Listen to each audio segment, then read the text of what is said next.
नमस्कार, आदाब, सत श्री अकाल, जय भीम, जोहार। मेरा नाम है नवीन कुमार। कैसी चल रही है आपकी ज़िंदगी? कमाई बढ़ी कि नहीं? क्या कहा? कम हो गई? ओहो। नौकरी में तरक्की मिली कि नहीं? क्या कहा? चली गई? ओहो। बचत में इजाफा हुआ या नहीं? क्या कहा? महंगाई ने आग लगा दी है? ओहो। आप भी ना इन छोटी मोटी चीज़ों में फंसे रहते हैं। अरे अडानी की दौलत देखिए, रॉकेट हो गई है। मोदी जी के दोस्त हैं और हमारे आपके भी दोस्त हुए, और दोस्त की खुशी अपनी खुशी होती है कि नहीं? देखिए, इतिहास गवाह है कि भारत में उद्योगपतियों के सबसे बड़े खैरख्वाह प्रधानमंत्री हुए हैं अपने नरेंद्र मोदी, और बदले में धन्ना सेठों ने भी मोदी जी को बेपनाह प्यार दिया। यही वजह है कि आजाद भारत के सारे प्रधानमंत्रियों में से उद्योगपतियों के सबसे चहेते प्रधानमंत्री बन गए हैं मोदी। इस दोनों हाथों से बजती ताली वाली मोहब्बत के नमूने फिर देखने को मिले हैं। जी हां, सबसे अमीर चुनावी ट्रस्ट प्रूडेंट इलेक्टोरल ट्रस्ट ने कुल 464 करोड़ रुपए जुटाए, और इनमें से 336 करोड़ बीजेपी पर न्यौछावर कर दिए। बचे हुए कोई 125 करोड़ उसने तमाम राष्ट्रीय और क्षेत्रीय दलों पर छींट दिए। जैसे आम आदमी पार्टी को 15 करोड़ दे दिया, कांग्रेस को तो तेलंगाना की टीआरएस से भी कम। इसको आगे विस्तार से समझेंगे।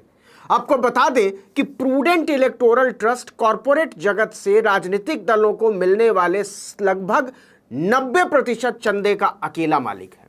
निर्वाचन आयोग को सौंपी गई योगदान रिपोर्ट के मुताबिक वित्त वर्ष 2021-22 में प्रूडेंट इलेक्टोरल ट्रस्ट ने विभिन्न राजनीतिक दलों को कुल 464 करोड़ 81 लाख रुपए का चंदा दिया।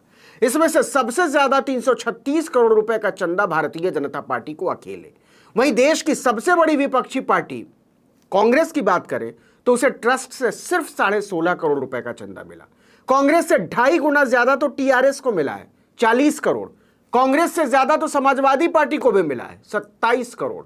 यहां तक कि आंध्र प्रदेश की वाईएसआर कांग्रेस को भी कांग्रेस से ज्यादा 20 करोड़ रुपए हासिल हुए। दरअसल चंदे के इस खेल के पीछे भी एक जबरदस्त कहानी है। इलेक्टोरल ट्रस्ट के माध्यम से कॉरपोरेट्स बगैर अपनी पहचान बताए हुए राजनीतिक दलों को चंदा दे सकते हैं। वहीं राजनीतिक दलों को 20,000 रुपए से ज्यादा का चंदा देने वालों की जानकारी चुनाव आयोग को देनी पड़ती है। इससे कम का कोई हिसाब किताब नहीं होता।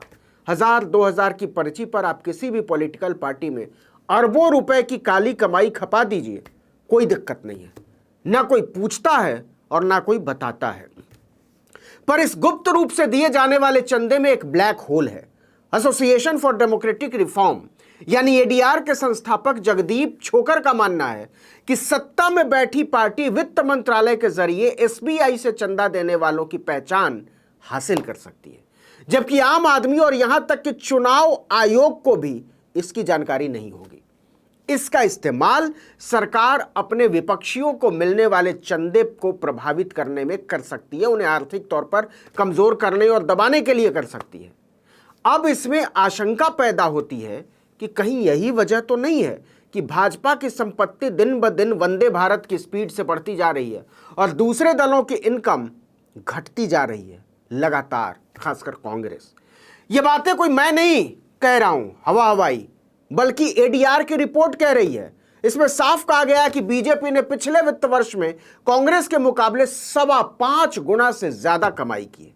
कांग्रेस पार्टी को वित्त वर्ष 2019-20 में केवल 682 करोड़ रुपए की आमदनी हुई। वहीं बीजेपी की आमदनी 50% बढ़ी तो कांग्रेस की 25% घट गई।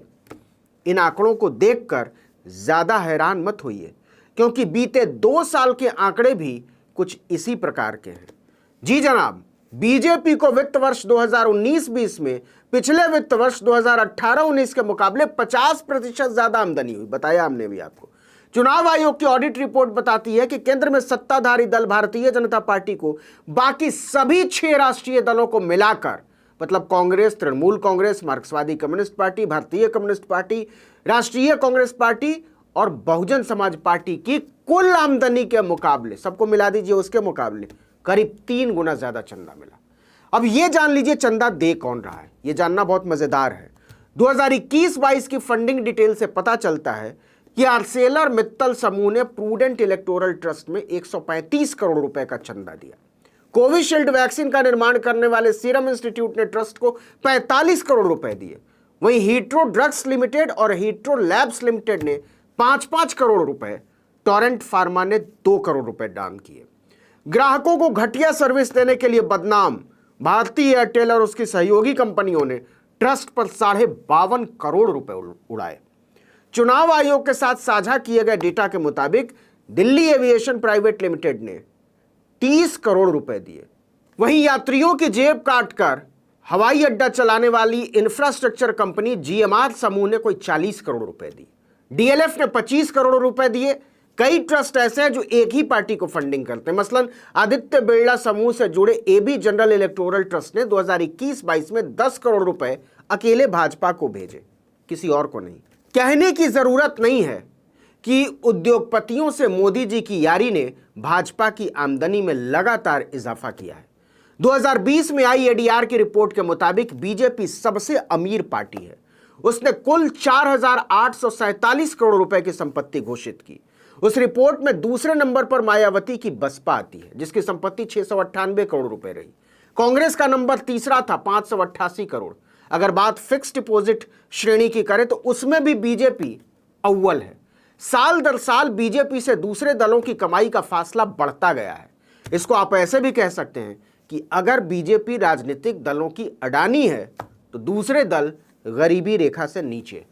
हम सुना करते थे कि राजनीति समाज सेवा का जरिया होती है, लेकिन यह बात बहुत पुरानी हो चली है, जो अब शायद सिर्फ गिनी चुनी किताबों में अपने आखिरी दिन गिन रही होगी।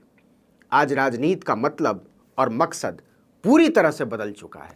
आम लोगों की नज़र में भी अब सियासत समाज सेवा नहीं है, बेहिसाब पैसा, ताकत और शोहरत कमाने का जरिया बन चुकी है। इसे ऐसे समझिए कि 2019-20 में सिर्फ कंपनियों को इंसेंटिव और टैक्स में छूट देने की वजह से सरकारी खजाने को 2.25 लाख करोड़ रुपए का नुकसान हुआ। खास बात तो यह है कि जनता को इस बारे में भनक तक नहीं लगने दी गई। कंपनियों को पहुंचाए गए इस फायदे के एवज में वो शुक्राने की जो रकम अदा करती हैं, उसी का नाम चुनावी बॉन्ड है। एक्सपर्ट्स का मानना है कि इलेक्टोरल बॉन्ड से मिल रहे चंदे की वजह से कॉरपोरेट कंपनियां सरकार के फैसले तक को बदल सकती हैं। ये अपने आप में कमाल नहीं तो और क्या है कि आम आदमी का वोट हासिल करके देश पर राज करने वाली पार्टियां सत्ता में आते ही सबसे पहले अरबपतियों के अरमानों को अमली जामा पहनाती हैं। इस वीडियो में इतना ही, लेकिन अगर आपने आर्टिकल 19 इंडिया को अब तक सब्सक्राइब नहीं किया तो फौरन कर दीजिए।